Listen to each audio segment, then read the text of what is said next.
So now the strong electrolytes, the value of the constant. Okay, so to find out the conductivity, the molar conductivity of strong electrolyte, this formula has been used. Okay, what is the formula? The formula states that molar conductivity is equals to lambda naught m plus minus a root c. Okay, so this is the equation which is being used. Acha, what is lambda naught m? Lambda naught m is known as the limiting molar conductivity. क्या होता है? It is known as limiting molar conductivity. What is limiting molar conductivity? देखिए, हमने इसके पहले उसमें देखा कि जब मैंने ऐसे I am making a graph, this is a straight graph for a strong electrolyte. ये स्ट्रॉन्ग इलेक्ट्रोलाइट है जिसका हमने स्टडी किया, which is been taken as the KCl, और जिसका ग्राफ मुझे ऐसा दिख रहा था. This was the graph of the KCl. देखो, अगर ये एक स्ट्रेट लाइन है, अगर मैं इसको एक्स्ट्रापोलेट कर दूं, if I am extrapolating the graph, अगर मैंने इसकी वैल्यू को एक्स्ट्रापोलेट किया है like this, so what will happen, I am going to get the uh value. मुझे यहाँ पे एक वैल्यू मिलेगी. ठीक है, ये जो मेरे पास ग्राफ है, अगर मैं इस ग्राफ की वैल्यू को, if I am extrapolating the graph, so here at this point lambda m versus root c, यहाँ पे जो मेरे पास वैल्यू आएगी, this is known as lambda naught m, which is equal to limiting molar conductivity. या तो इसको क्या कहा जा सकता है? It is even known as the conductivity और molar conductivity. It is known as molar conductivity at infinite dilution. कहाँ पर? Eight infinite dilution. Infinite dilution जब आप कर लेंगे, मतलब एकदम सही आपने डाइल्यूट कर दिया है, there is almost no concentration, so at that time what will happen, it is going to approach the well. देखिए, यहाँ पे कंसंट्रेशन का फैक्टर कितना हो जाएगा? 0. ऑलमोस्ट 0 की बात कर रहे हैं हम. प्रैक्टिकली तो ये चीज नहीं फाइंड कर सकते because there will be some concentration, but if I am extrapolating the value, then what it is there, I am going to get the concentration almost equal to 0, and at that time whatever the that section is there which is intercepting the molar conductivity is known as limiting molar conductivity. So this is the value at the infinite dilution. Okay, so let us take this equation once again. This equation can be read as y is equal to mx plus c.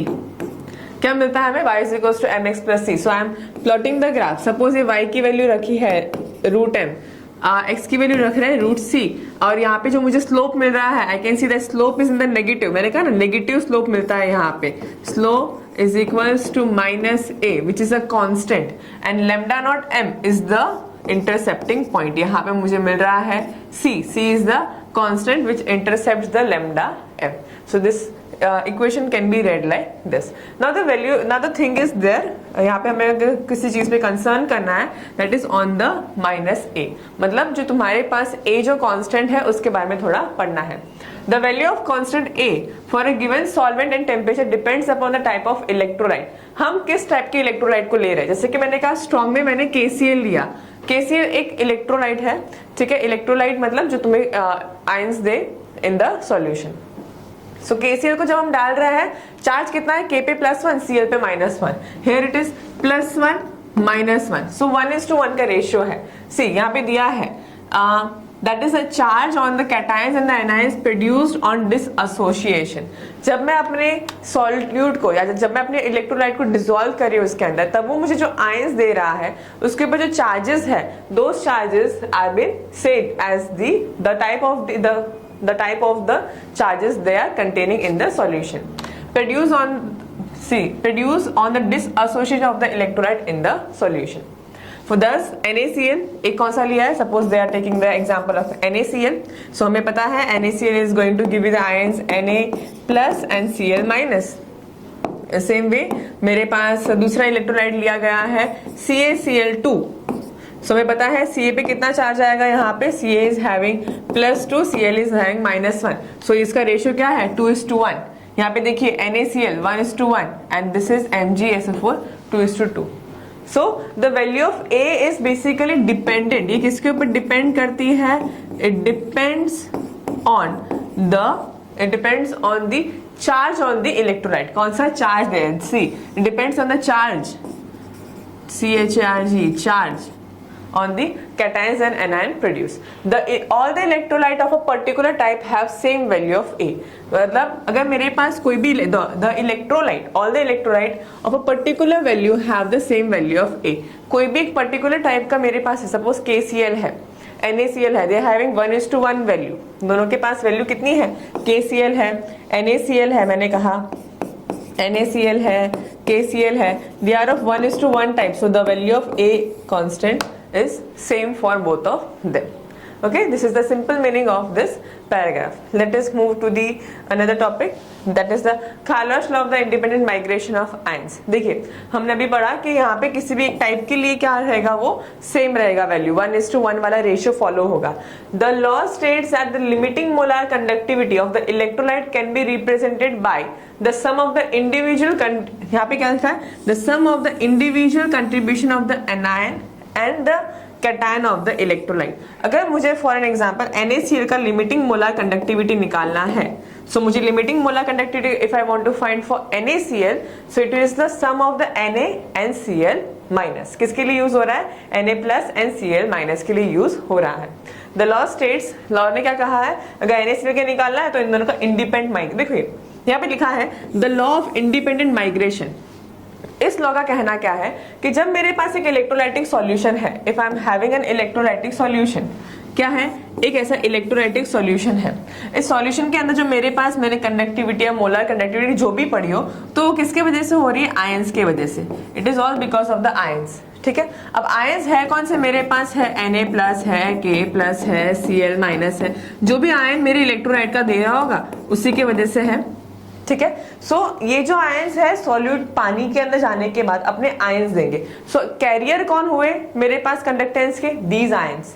ठीक है, अब वो Na चाहे वो, अब वो मेरे पास जो Na है, Na का सोर्स चाहे NaCl हो, Na2SO4 हो, या वो Na3PO4 हो, हर जगह से अगर Na जो आ रहा है, so Na is going to have its own particular conductivity only और पर्टिकुलर लिमिटिंग मोलार कंडक्टिविटी. समझ आया? इनका कहना यही है कि इंडिपेंडेंट माइग्रेशन है, कोई फर्क नहीं पड़ता है कि बाजू में कौन सा आयन है, चाहे सोडियम के साथ यहाँ पर Cl है, यहाँ पे सल्फेट है, यहाँ पे फॉस्फेट है, पर सोडियम की खुद की जो कंडक्टिविटी है it is a constant and it does not depends upon the your counter ion. That is it is written, it is independent migration of ion. Migrations of the ion are independent of the counter ion. ठीक है, अगर Na का चाहिए तो Na फिर वो Na के if it is been said, suppose मैं एज्यूम कर लेती हूँ कि Na की कंडक्टिविटी 33 है, 33.04 सपोज मैंने एज्यूम कर ली है, तो 33.04 ही रहेगी. फिर चाहे वो मेरे पास सोडियम सॉल्ट से आए, सोडियम के किसी भी सॉल्ट से क्यों ना आए, या चाहे तो वो मुझे sodium salt of acetic acid से भी क्यों ना आए. ठीक है, चाहे वो किसी वीक एसिड का भी क्यों ना हो, CH3COO Na में से भी सोडियम क्यों ना आए. बात समझ आ रही है? So that is the thing. Thus it is been the sum of the individual contribution of the anion and cation of the electrolyte. So Kohlrausch law को हम यूज करके we can find out the conductivity of any salt, either it is a weak electrolyte, either it is a strong electrolyte. So using this we can found out. Okay, so let us see few of the application of this topic. That is, one question is there. एक question हमारे पास यहाँ पर, अगर मेरे पास क्या है, limiting molar conductivity of NaCl, HCl, this respectively calculate limiting molar conductivity of acetic acid. मुझे क्या करना है, here it has been given, they have given limiting molar conductivity of किस किस की दी है? NaCl की दी है, आप देख सकते हो, HCl की दी है और NaAC की दी है. मुझे किसकी निकालनी है? HAC की. ठीक है, देखिए जिसकी भी फाइंड करनी हो, मैंने कहा ना इंडिपेंडेंट माइग्रेशन है, जिसकी भी फाइंड करनी हो उसको हम क्या कर लेते हैं, जैसे कि मुझे एसिटिक एसिड की फाइंड करनी है, so I will find out the quantity in which H and AC is there. देखिए यहाँ पे H है, यहाँ पर AC है, सो ये दोनों की वैल्यू क्या किया जाएगा? प्लस किया जाएगा. एम आई गेटिंग कर रहे? अगर इनको मैंने क्या किया, प्लस किया, तो मुझे टोटल मिलेगा. I will get the total limiting molar conductivity of 4 ions. अगर मैंने इनको प्लस किया, जैसे कि मैंने H और HCl प्लस NaAC की वैल्यू प्लस की, मतलब मुझे इन चारों आयन के H plus Cl minus Na और Ac चारों के इंडिपेंडेंट जो है उनकी मोलार कंडक्टिविटी उनका सम मिल जाएगा. So we are going to sum it up. कौन सी वैल्यू लिखेंगे? 425.9 प्लस 91. ठीक है, हमारे पास वैल्यू आ रही है 9, 10, 11, 516.9. Therefore 516.9 is the total molar conductivity of all the 4 ion. 4 ion की वजह से इतनी मिल रही है मुझे. ठीक है, मुझे कौन कौन से 4 आयन्स मिल गए? HK, Cl का, Na और AC. इन 4 का सम करके मुझे इतनी मिल रही है. मुझे चाहिए किसकी? सिर्फ H और AC की. सो देखा जाए तो इसके अंदर if we want to count, अगर मुझे इसके अंदर देखा जाए, मुझे चाहिए किसकी? सिर्फ H और AC की. मतलब Cl की और Na की वैल्यू क्या है? एक्स्ट्रा आ गई है. सो इस वैल्यू को हमें क्या करने का पड़ेगा? We have to remove it. So that is why we are going to subtract the value from the NaCl. हम इसमें आगे क्या करेंगे? We are going to minus the value of NaCl. Minusing the value of NaCl. NaCl की value कितनी है? 126.4. So I am going to get the value minus 126.4. It is 390.5. देखिए, so this is the 390.5 is the limiting molar conductivity. ये क्या है? This is the limiting molar conductivity, or you can say limiting molar conductivity of which one? Acetic acid, HAC. जिस भी दो की value चाहिए, जिस भी कंपाउंड की आपको चाहिए वैल्यू लिमिटिंग मोलर कंडक्टिविटी, आप उनकी कंपाउंड्स को प्लस कर लें, और जो आयंस की वैल्यू आपको नहीं चाहिए उसमें से, so those are to be subtracted from the your resulting value. Okay, so this is all about how to use the molar conductivity, limiting molar conductivity for strong electrolytes.